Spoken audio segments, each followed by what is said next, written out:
Still on matters COVID-19, it's now 4 days since Nyabugogo Market, commonly known as Kwa Mutangana and Nyarugenge City Market, were closed for 1 week as the government seeks to control a sudden spike in new infections in Kigali. The decision came after the government said that over 253 people who have in the country tested positive in the previous 3 days were mostly people from Nyarugenge and Nyabugogo markets, plus a few from the country's ministries. Earlier today, I spoke to Samuel Dusengiyumva, who is the permanent secretary in the Ministry of Local Government, and started off the interview explaining the latest development following this shutdown.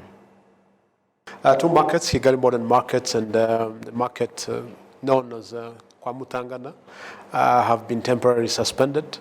All the perishables have been taken by the owners, the shop owners, and a number of almost all the tenants of those markets are now under testing. The process is about to end, and the results have started coming. There have been some establishment of some other, selling and shopping points to ensure that there's still supplies of food in the city. One has been established at around the Giti Kinyoni, another one at Kanyinya, to ensure that food stuff coming from the southern province and northern province can flow into the city. So far, the progress is good. The citizens are coping up with the new measures. Of course, additional measures have been taken to other markets in Kicukiro districts and Gasabo districts, especially to those main markets like Kimirongo, Zinia, Gahanga, to ensure that testing process takes place with the health facilities. RBC is really supporting very much, also ensuring that there is stringent measures of social distancing so that we have fewer people into the markets, and then the shop owners can only operate for 50% of the occupation of the market. So far the progress is good. Of course, the flow of information has created a bit of congestion at those markets, but so far so good. Mm-hmm. There's also been some complaints. The shutdown was impromptu. Some people had already hired some services, which they cannot return the money, including the people who did in events and ceremonial items.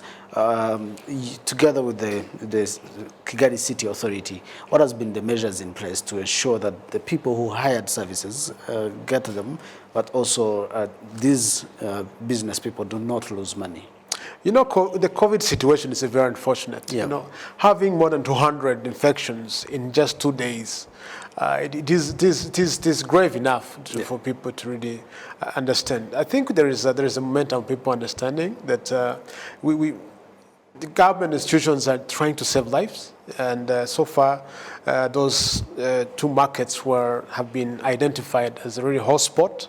So I think it is very critical that we all understand that this process, these decisions are aiming at really saving lives. So and I think nothing would really put at risk the human lives, especially those, operating those activities, even those who are the beneficiaries, the clients. So what is happening is that people have to understand that this is a very unfortunate situation, that we all have to contribute to it. I think nobody has ever planned this, and we all need to contribute to that. It's unfortunate, but you cannot allow somebody to go into an infected area knowing that the person can get infected and then later on infect others. So I think it is very important that we all reach the same level of understanding, and so far quite a good number of people have gotten to that level of understanding. In your assessment, together with the Rwanda Biomedical Center and the Ministry of Health, do you think that the remaining 3 days will be enough to assess the situation and probably partially or open the markets as a whole? We appreciate the efforts put in place by the health sector. It's very impressive, and that everybody is doing everything that is possible to ensure that things return to normal in the due course.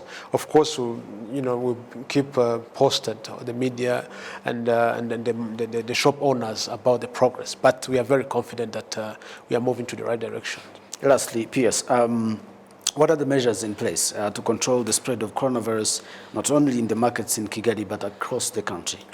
I think it has been clear, wearing mask washing hands, keeping distance. I think that, we have seen situations where you find a person have been in a place, is positive, but because they really ensure that there is wearing mask, they wash hands and they keep the distance, there was no infection. So I think that works, and we are very appreciating people who are catching up with that, getting used to that. So we really do think that these measures are good enough and are strong enough to keep the spread under control.